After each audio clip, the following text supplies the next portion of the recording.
शराबबंदी कानून से जुड़ी है। बिहार में शराबबंदी पर सुप्रीम कोर्ट ने नीतीश सरकार से सवाल पूछा है।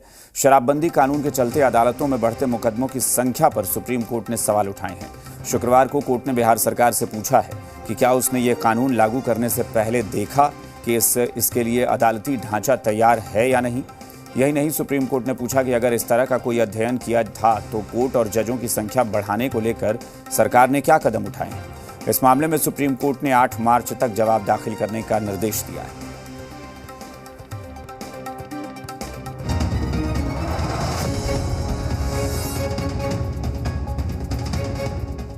शराबबंदी कानून को लेकर सुप्रीम सवाल।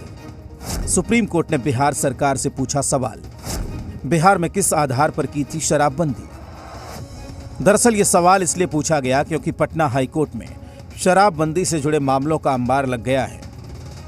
आलम यह है कि हाईकोर्ट के 16 जजों को इस कानून से जुड़े जमानत याचिका पर सुनवाई करनी पड़ी और इन्हीं लंबित मामलों को लेकर सुप्रीम कोर्ट में याचिका डाली गई, जिस पर सर्वोच्च अदालत ने सख्त टिप्पणी की।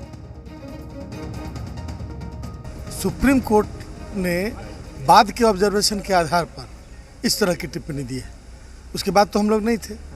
आज भी आप देख रहे हैं कि शराबबंदी का शोर चल रहा है और जहरीली शराबें पीकर लोग मर रहे हैं।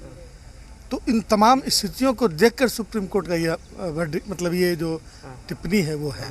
तो मैं समझता हूँ कि सरकार को इन चीज़ों को बहुत गंभीरता से लेनी चाहिए और यदि कमी बताई जाए आपकी व्यवस्था में तो इसका मतलब ये नहीं समझा जाना चाहिए कि हम शराबबंदी नहीं चाहते हैं। देखिए, जब ये लागू हुआ था हम सभी लोग साथ थे, लेकिन इसका जो क्रियान्वयन का तरीका है शराबबंदी का बिल्कुल फेल हो चुका है और प्रशासन के लोग ही इसमें शामिल हैं। तब आप छोटे छोटे लोगों को पकड़ रहे हैं, बड़ी बड़ी मछलियां आज भी पकड़ से बाहर हैं। तो एक तरीके से देखा जाए तो मैं समझता हूं कि बिहार में टोटली शराबबंदी फेल है और सुप्रीम कोर्ट का जो कहना है मैं समझता हूं कि निश्चित रूप से एकदम जायज़ है। सुप्रीम कोर्ट ने जो टिप्पणी की वो सख्त है। मसलन राज्य की निचली अदालतों में शराबबंदी कानून से जुड़े मुकदमों की बड़ी संख्या है। यहां तक कि ऐसे भी मौके आए हैं जब पटना हाईकोर्ट के 16 जजों को इस कानून से जुड़े जमानत के मामले सुनने पड़े हैं। अगर जमानत से मना किया जाता है तो इससे जेलों में भीड़ बढ़ेगी। ऐसे में ये जानना जरूरी हो जाता है कि बिहार मद्य निषेध और उत्पाद संशोधन अधिनियम 2018 लागू करते समय क्या बिहार सरकार ने कोई अध्ययन किया, ये देखा कि इसके लिए न्यायिक ढांचा कितना तैयार है। कोर्ट ने कहा कि एक सरकार से ये उम्मीद की जाती है कि वो कानून बनाते वक्त उसके सभी पहलुओं को देखें। कोर्ट ने जानना चाहा कि अदालती ढांचे को विकसित करने के लिए बिहार सरकार ने क्या कदम उठाए हैं। कोर्ट ने ये भी पूछा है कि क्या इस कानून में बिहार सरकार प्ली बार्गेनिंग का प्रावधान जोड़ेगी। कोर्ट ने नीतीश सरकार को शराबबंदी कानून लागू करने से पहले किए गए अध्ययन को भी अदालत में पेश करने को कहा है। अदालत ने 8 मार्च तक राज्य सरकार को अपना जवाब रखने के लिए कहा है। देश की सबसे बड़ी अदालत ने सरकार से जवाब मांग लिया है। बढ़ रहा है, आपको लगता है कि सोचना चाहिए था? अच्छा देखिए, जो सुप्रीम कोर्ट का सवाल है तो सुप्रीम कोर्ट के सवाल का जवाब सरकार देगी, अपने हिसाब से जरूर देगी।